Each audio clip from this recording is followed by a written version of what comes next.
Hello दोस्तों, welcome to LKG classes. तो आज हम पढ़ने जा रहे हैं क्लास 11 का एक टॉपिक समुच्चय। समुच्चय को समझना जरूरी है। समुच्चय की एक एक परिभाषा उसको समझना जरूरी होता है, क्योंकि जो ये टॉपिक है ये क्लास 11 का है। लेकिन अगर आप इसे अभी समझोगे तो ये जो 12th क्लास जब आपकी आएगी तो उसमें भी ज़रूर आपके काम आएगा।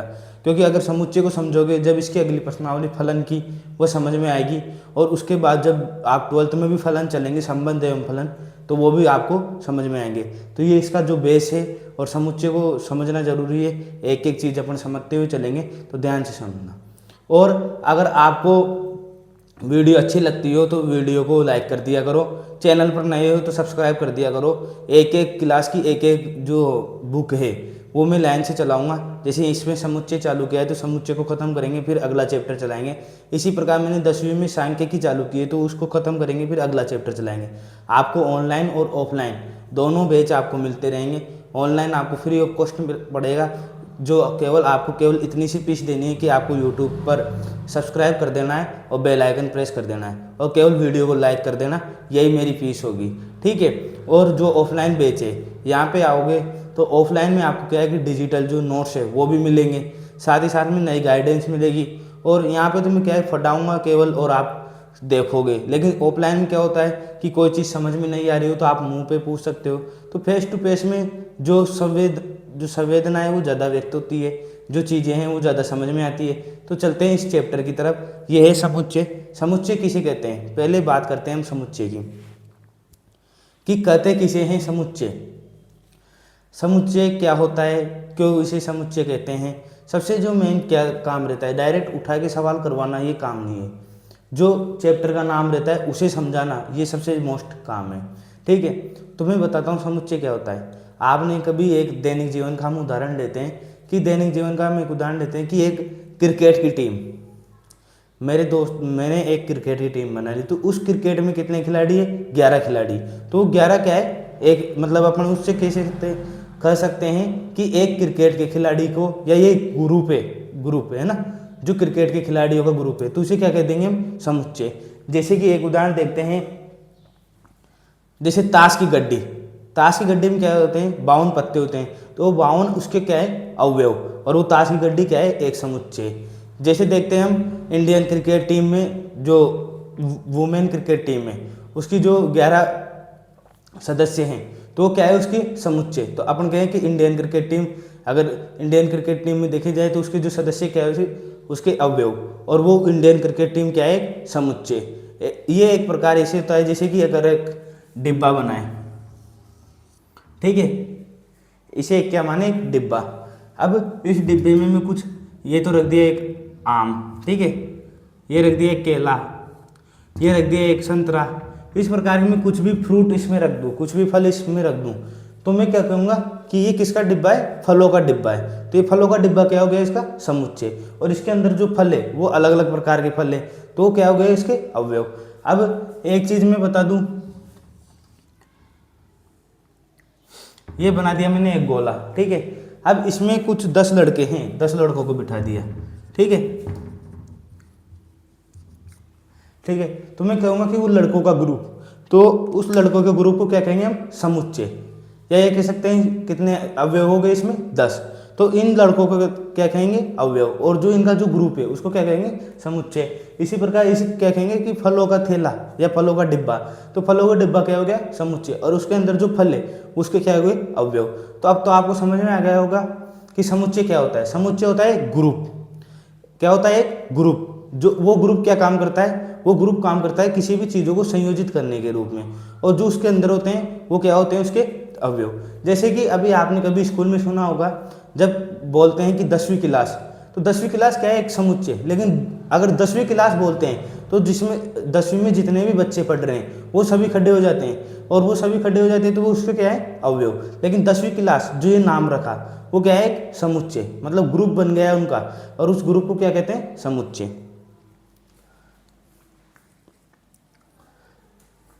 इसकी परिभाषा लिखता हूं। अब आपको ये चीज समझ में आ गई होगी कि समुच्चय किसे कहते हैं। समुच्चय क्या होता है कि जो वस्तुओं के सुपरिभाषित संग्रह को क्या कहते हैं, समुच्चय। वस्तु का सुपरिभाषित संग्रह मतलब किसी भी वस्तुओं को हम एक ऐसे ग्रुप में या एक ऐसे डिब्बा मान लो या एक थैला मान लो, उसमें रख दें और उनका जो संग्रह है, जो कलेक्शन है उनका, वो क्या कहलाएगा? समुच्चय। जैसे कि मैं एक चीज़ बताऊं, जब आप छोटे थे तो आप मेले में जाते हो, तो मेले में जाने के बाद आप क्या करते हो? एक खिलौना लेते हो, हर साल ऐसे आप खिलौने इकट्ठे करते हो, फिर आप एक डिब्बा बना लेते हो, एक कार्टून, उसमें सभी खिलौनों को रख देते हो। तो वो आपका क्या है? खिलौनों का कलेक्शन, खिलौनों का क्या है? संग्रह। उसमें आप उसे व्यवस्थित रूप से रखते हो कि ये मैंने रिमोट कंट्रोल कार रख दी, ये मैंने ये रेलगाड़ी रख दी, ये मैंने इसमें जो लट्टू है ये रख दिया। तो इसी प्रकार के जो सारे अवयव है, ये क्या हो गए? इसके अवयव, अलग अलग नाम, अलग अलग प्रकार, लेकिन एक व्यवस्थित रूप से जमा हुआ है। व्यवस्थित रूप से जमा हुआ क्या है? वस्तुओं का सुपरिभाषित संग्रह। और इस संग्रह को क्या कह दिया? एक समुच्चय। अब तो शायद आपको समझ में आ गया होगा कि एक ग्रुप, किसी भी चीज का पर्टिकुलर एक ग्रुप, वो क्या कहलाता है? समुच्चय।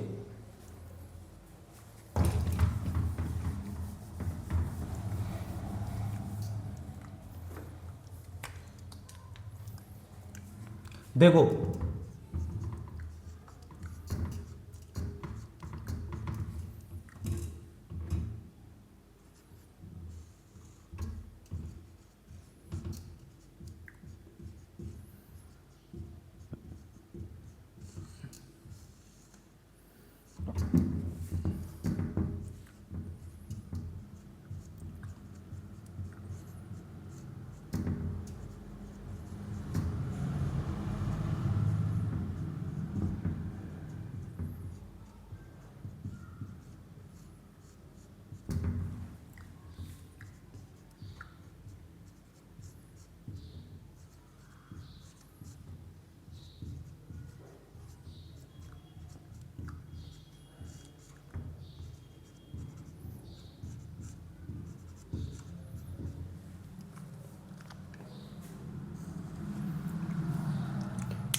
वस्तुओं का सुपरिभाषित संग्रह क्या कहलाता है? समुच्चय। समुच्चय को सेट भी कह देते हैं, इंग्लिश में क्या कहते हैं इसे? सेट। ठीक है, तो वस्तुओं के सुपरिभाषित संग्रह को क्या कहते हैं? समुच्चय। अब सुपरिभाषित संग्रह क्या है? कि व्यवस्थित रूप से किसी भी चीज को जमाना, एक परिभाषित रूप से वो जमे हुए हो, उसको क्या कहते हैं? समुच्चय। जैसे एक एग्जाम्पल लेता हूं मैं, एन प्राकृत संख्याओं का समूह, एन प्राकृत संख्याओं का समूह, तो ये क्या है? एक समुच्चय। प्राकृत संख्याओं के समुच्चय में मतलब क्या आता है? कि मैंने कहा एन प्राकृत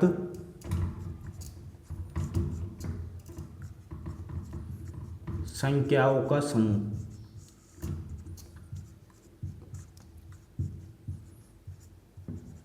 एन प्राकृत संख्याओं का समूह, ये क्या है? एक समुच्चय। अब कैसे? अगर इसको मैं करूं तो 1 2 3 4 और इस प्रकार ये चलता रहेगा। ठीक है, इस प्रकार ये चलता रहेगा। तो ये क्या है? एक प्राकृत संख्याओं का समूह। प्राकृत संख्याओं का समूह। अभी एक सुपरिभाषित है, क्योंकि एक से चालू हो रखा है, आराम से जा रहा है, तो सुपरिभाषित संग्रह है, तो प्राकृत संख्याओं को कहेंगे एक समुच्चय। ठीक है, और इसे हमेशा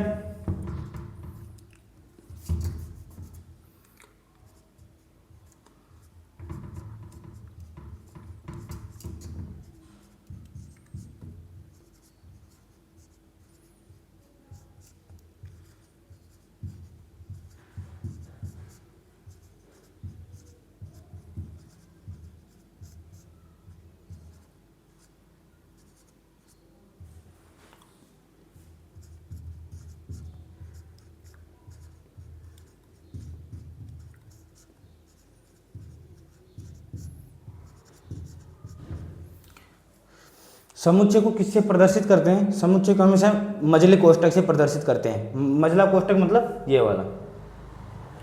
जैसे मैंने इसको लिखा तो इस वाले कोष्टक में लिखा ना, तो ये क्या होता है? मझला कोष्टक। इसके आप नोट्स बना लो और इसको लिखना चाहो तो लिख लो। ठीक है, मैं थोड़ा साइड में हट जाता हूँ, वीडियो पॉज कर लेना और इसको लिख लो।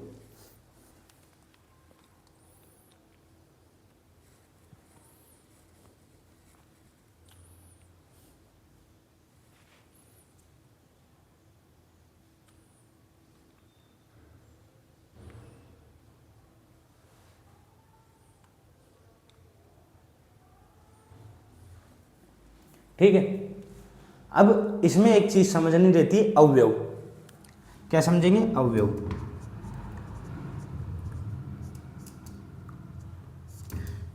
मैंने अभी जैसे एक बार तुम्हें समझाया कि अवयव क्या होते हैं। मैंने कहा कि जैसे एक जो थैला ले लिया या एक डिब्बा ले लिया, उसमें आप 5-7 प्रकार के फल रख दिए, तो उन फलों को क्या कहेंगे? अवयव। मैंने ऐसे कहा था, ठीक है। तो अवयव या उस ग्रुप के सदस्य, यही तो कह सकते हैं ना। जैसे भारतीय क्रिकेट टीम में, अब उसके क्या कहेंगे? या तो वो सदस्य या फिर अवयव।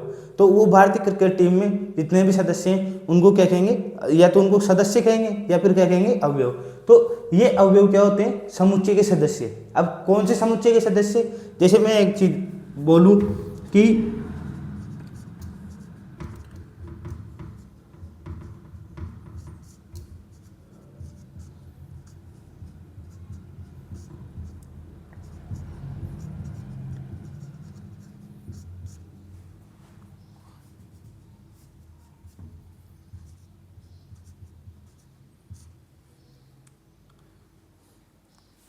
शब्द या अक्षर, अक्षर कहते हैं शायद इसे, है ना, 5 अक्षर, ठीक है। बड़े वर्णमाला के 5 अक्षर। बड़े वर्णमाला के 5 अक्षर मतलब ए, बी, सी, डी और ई। अब इसने ऐसे नहीं कहा कि कौन से अक्षर लेने हैं, मैंने ले ली बड़े वर्णमाला के 5 अक्षर। तो ये ए, बी, सी, डी और ई, ये क्या है? इसके अवयव। तो मैं बोलूँ ए किसमें संबंध रखता है? अगर मैं बोलूँ कि ये एक समुच्चय दे दिया, ठीक है। अब पूछ लिया कि ये ए किसमें संबंध रखता है, तो इस समुच्चय का मैंने नाम दे दिया, ये मान लो इस समुच्चय का मैंने नाम दे दिया पी। क्या नाम दे दिया इसका? पी। तो मैं पूछूं कि ए किससे संबंध रखता है, तो आप कहोगे ए पी से संबंध रखता है। भाई इस चीज को ऐसे समझो कि जैसे आप एक मकान में रह रहे हो, एक अपने घर में रह रहे हो, तो अगर आपको कोई नहीं जानता, तो आप एक बाहर दुकान पर उधार लेने गए, और बाहर दुकान पर उधार लेने जाओगे, तो जब उधार लिखाओगे तो वो पूछेगा कि किसके नाम लिखूं, तो आप किसका नाम लिखाओगे? आप कहोगे कि मैं उस घर से संबंध रखता हूँ और वो मेरे पापा है, तो आप उनके नाम उधार लिख दो। तो ये भी तो ये कहेगा ये किसका सदस्य है? इस घर का सदस्य है ये। तो इस घर का सदस्य तो ये कहाँ बिलोंग करेगा? ए। तो ये कहेगा ए बिलोंग्स टू पी। क्या कहेगा ये? A belongs to P. इसी प्रकार बी बिलोंग्स टू पी, इसी प्रकार सी बिलोंग्स टू पी, और D belongs to P, E belongs to P. सभी कहाँ संबंध रखेंगे? अपने समुच्चय में, जो इनका समुच्चय है। इस चीज को समझ गए होंगे कि जो मैंने ये तो एक एग्जाम्पल लिया है कि बड़े वर्णमाला के 5 अक्षर। 5 अक्षर में यह कह दूं कि जो अंग्रेजी वर्णमाला के स्वर हो, जैसे मैंने कह दिया अंग्रेजी वर्णमाला के स्वर,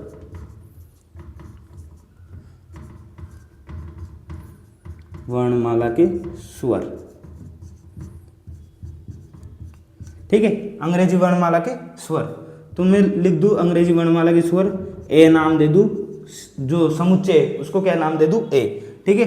तो अंग्रेजी वर्णमाला के कौन से समुच्चय? ये तो है ए, ई, आई, ओ, यू, यही है ना, ए, ई, आई, ओ, यू, ठीक है। तो ए, अब मैं पूछूं कि ए कहाँ बिलोंग्स करेगा? ए किससे संबंध रखेगा? तो ये कहेगा कि ए संबंध रखेगा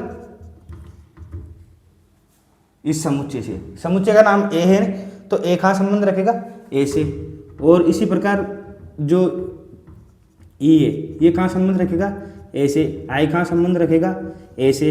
ओ कहाँ संबंध रखेगा? ए से। और यू कहाँ संबंध रखेगा? ए से। तो पांचों प्रकार के जो स्वर है वो कहाँ संबंध रखेंगे? अपने समुच्चय से, अपने घर से। तो ये इसका क्या है? घर। ये क्या है? समुच्चय का नाम। समुच्चय को ए से रिप्रेजेंट कर देते हैं, बी से रिप्रेजेंट करते हैं, जैसे आपके सवाल में होगा उस हिसाब से। ये मैंने 2 इसके एग्जाम्पल लिए, तो आपको समझ में आ गया समुच्चय क्या होता है। समुच्चय के अंदर जो अवयव होते हैं वो किस प्रकार रहते हैं, जिसे ये सब क्या है? इसके अवयव, ठीक है। अब हम पढ़ेंगे समुच्चय के प्रकार, तो ये आप उतार लो।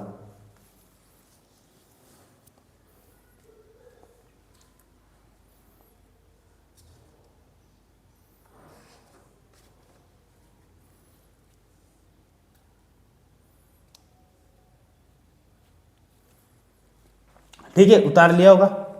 यहां से मैं साफ कर देता हूं इसे।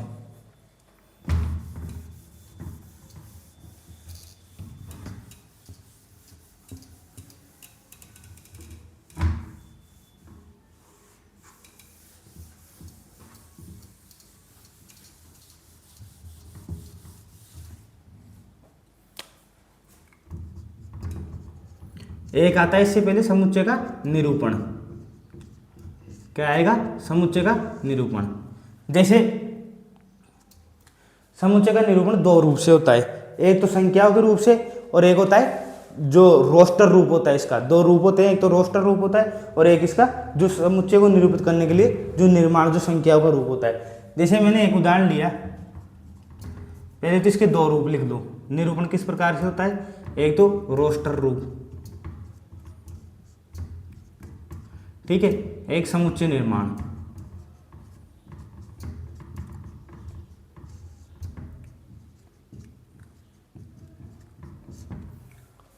एक तो आप लिख लो रोस्टर रूप, एक लिख लो समुच्चय निर्माण, ठीक है, दो रूप रहते हैं। अब मैंने एक एग्जाम्पल लिया, एक उदाहरण लिया कि n एक प्राकृत संख्याओं का समुच्चय है। क्या कहा मैंने? n एक प्राकृत संख्याओं का समुच्चय है।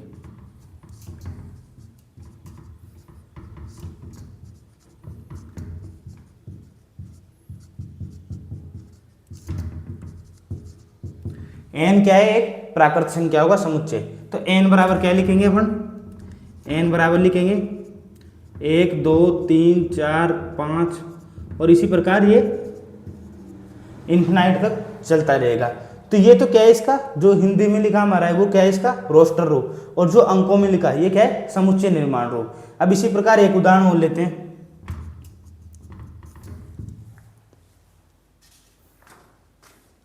ये आपको किताब का उदाहरण ले रहा हूं, एक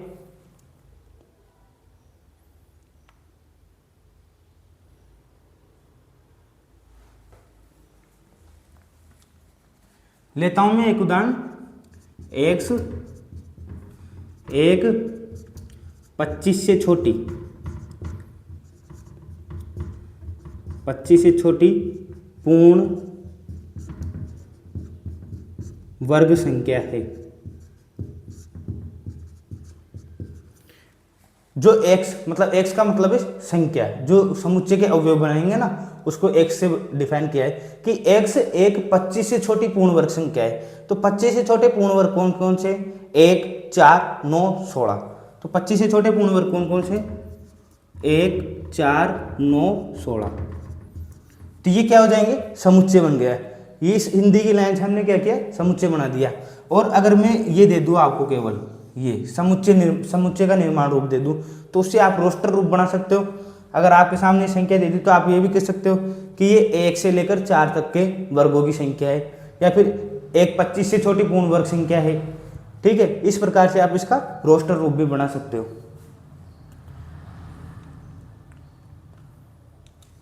एक उदाहरण और ले लो।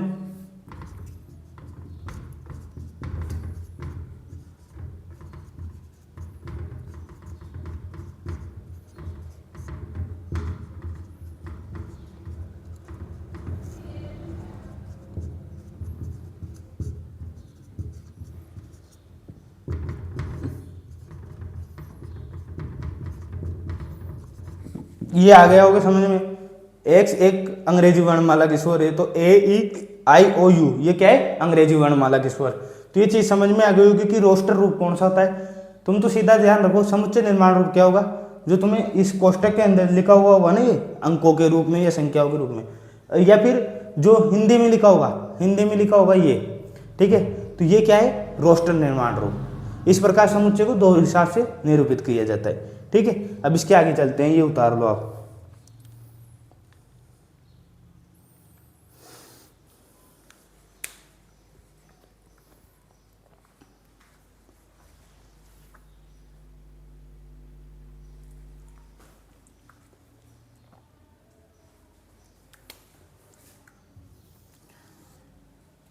इसका एक एग्जाम्पल और लिखा देता हूं जो आपकी किताब का एग्जाम्पल है। ठीक है,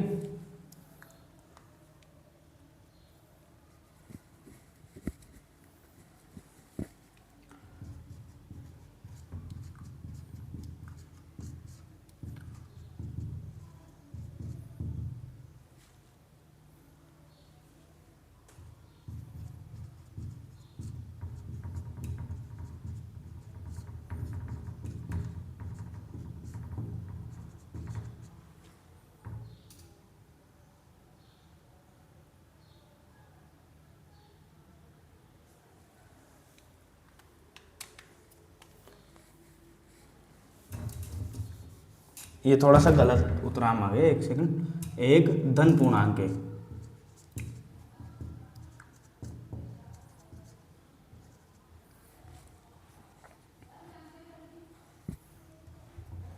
और एक्स स्क्वायर क्या है, 40 से छोटा।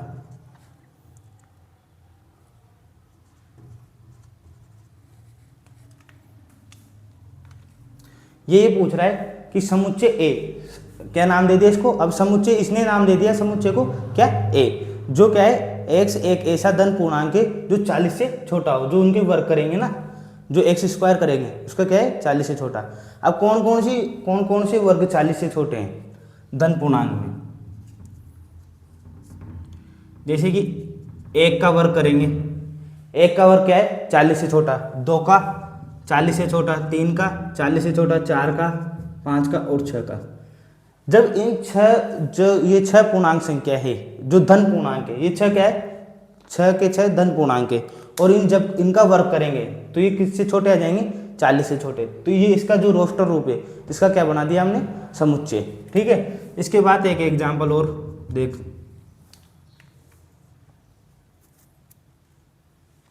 अब दे दिया इसने समुच्चय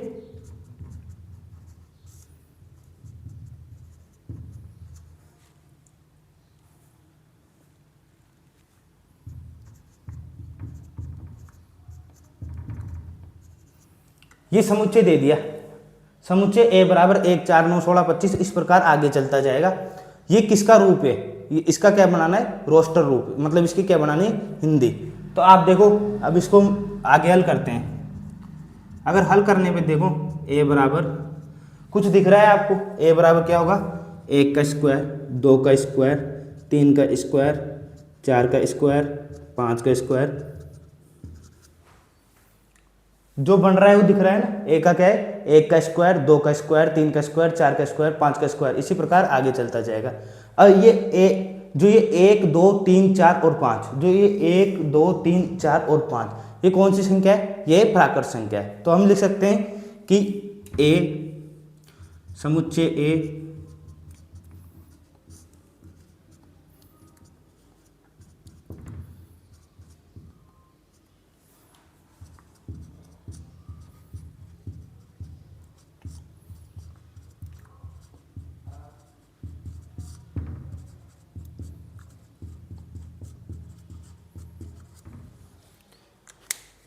समुच्चय ए एक्स एक प्राकृत संख्याओं का वर्ग है। प्राकृत संख्याओं का वर्ग होगा ये, देखो मैं दोबारा समझा देता हूँ। पहले तो हमने क्या किया, समुच्चय पढ़ा, समुच्चय क्या है, वस्तुओं के सुपरिभाषित संग्रह को क्या कहते हैं, समुच्चय। उसके बाद हम अवयव को पढ़े कि जो समुच्चय के अंदर रहते हैं, जो समुच्चय का घर है उसके अंदर रहने वाले सदस्य क्या है, उसके अवयव, उसके अंदर रहने वाले सदस्य क्या है, अवयव। उसके बाद हम पढ़ते हैं समुच्चय का निरूपण।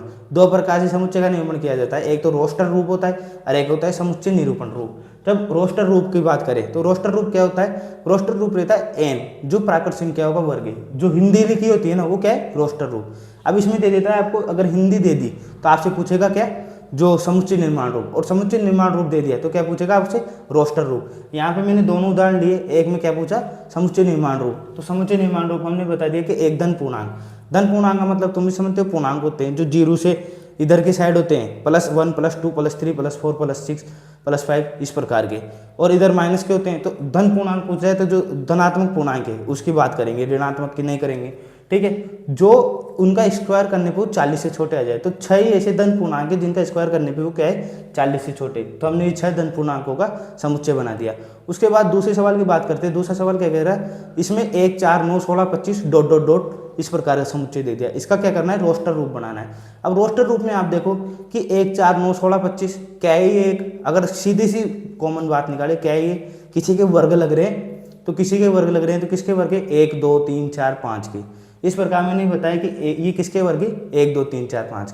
और 1 से लेकर n तक की जो संख्या होती है, इन्फिनिट तक, वो क्या है, अनंत तक की संख्या क्या होती है, वो प्राकृत संख्या। तो अपन लिख सकते हैं कि a x एक प्राकृत संख्या का वर्ग है। तो इस प्रकार रोस्टर रूप हो गया और ये हो गया। कल हम पढ़ेंगे इसके समुच्चय के प्रकार। तो एक एक क्लास अपनी होती रहेगी, और आप अगर ऑफलाइन पढ़ना चाहो तो मुझसे कॉन्टैक्ट नंबर 8094, देखो कॉन्टैक्ट नंबर में लिख देता हूँ,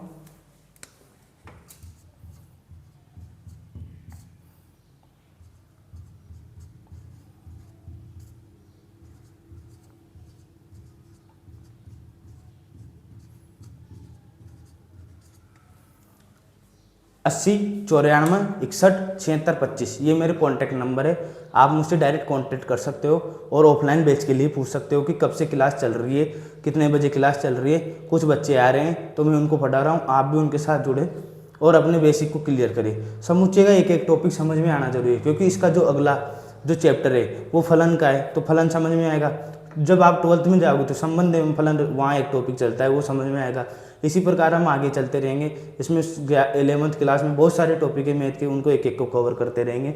आप इस प्रकार जुड़िए। अगर कोई चीज़ कुछ भी क्यूरी हो आपके, कुछ भी आपके दिमाग में थॉट लगे कि ये समझ में नहीं आया, तो आप उसे कमेंट में लिख सकते हो।